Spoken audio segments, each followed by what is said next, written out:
Hello everyone, welcome back to my channel. This is Chawanne Burns and we are going to discuss in this video the economic injury disaster loan, how much funding they have left in this fund. The SBA just released a report over the Thanksgiving break and it basically breaks down how much money has gone towards businesses during the recovery of the COVID-19. And it also highlights or breaks down of what type of businesses receive what type of funding.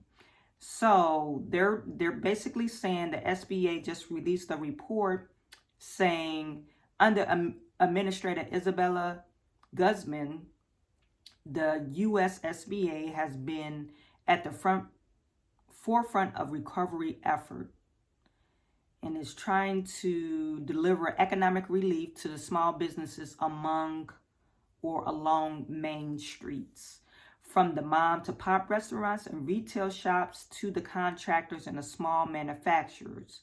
While much progress has been made to get Americans back to work, back to business, and back to normal, the administrator and the SBA have continued to make equity and priority by increasing access to the government resources, lowering the barriers to opportunity, and helping expand the reach of the customers we serve.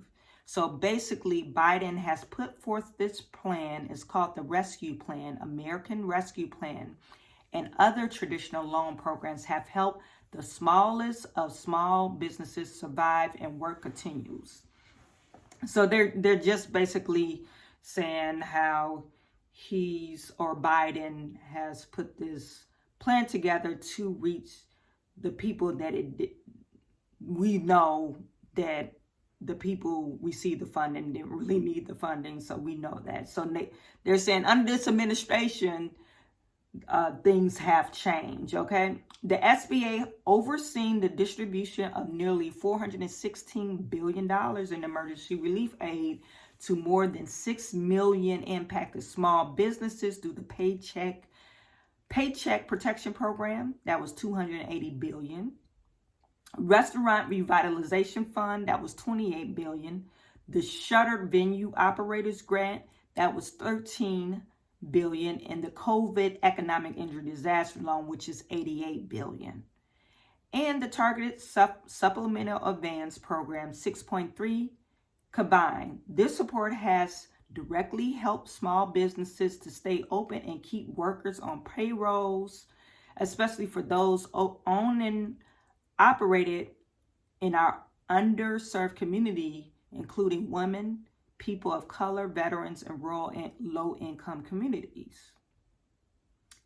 And they want to highlight, as for the ARP resources, our hardest hit underserved small businesses, which is the Restaurant Revitalization Fund, supported 100,000 restaurants and other food beverages businesses for the $28.6 billion allocated.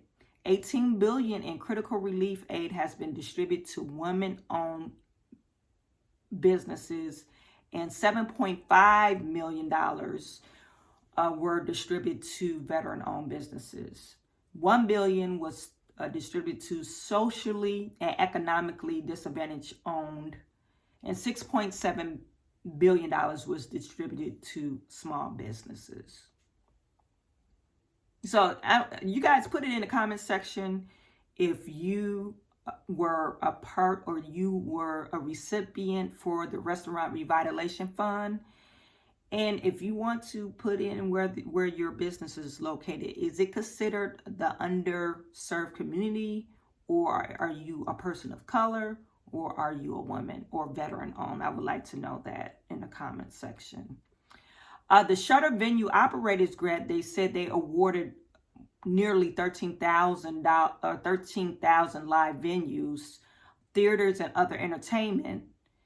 And it says more than 90% of the grants have supported venues with fewer of 50 employees or small businesses, a key priority to the administration. The retooled COVID EIDL Target Advance and Supplemental Advance Grant Program have provided almost 500,000 small businesses approximately $6.3 billion in financial relief. Focuses on the supporting those who are in low-income communities who were especially hard hit and are still reeling the pandemic. Community Navigation Pilot Program has awarded $100 million in funding in 51 organizations that will work with hundreds of local groups to connect small business owners to the government resources and help level the playing field for America's entrepreneurs. The 2-year grant program were designated in 3 tier at $1 million, $2.5, and $5 million. Okay. So through the SBA core lending program, $44.8 billion in funding was delivered to the small businesses in 2021, the fiscal year. More than 61,000 loans were out. Out of 36 billion 7A loans, nearly 11 billion went to minority businesses. That's 7.5 to Asian Americans and Pacific Islanders, 2.1 billion to Hispanics, 959 million for Black Americans, and 246 million American Indians. 5 billion to women-owned businesses, and 1 billion to veteran-owned businesses. Through the SBA 8.2 billion 504 program, minority business owners receive 1.9 billion in lending, 1.1 billion for Asian Americans and Pacific Islanders, 632 million for Hispanics, and 106 million for Black Americans, and 26 million American Indians, with over 702 million going into women-owned businesses.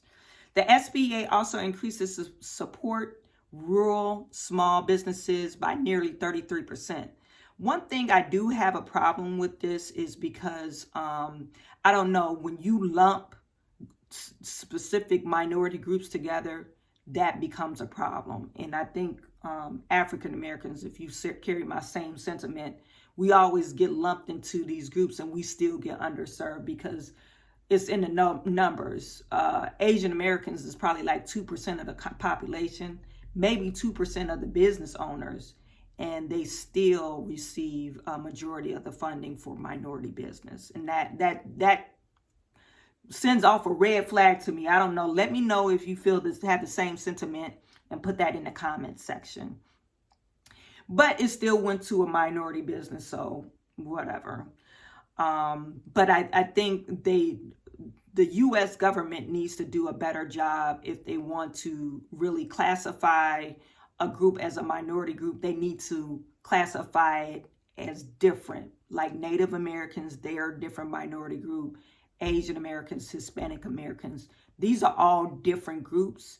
And if we don't see a great representation of that specific group, I think there is ultimately a huge problem, because you're really not identifying the problem, because we already know in underserved communities,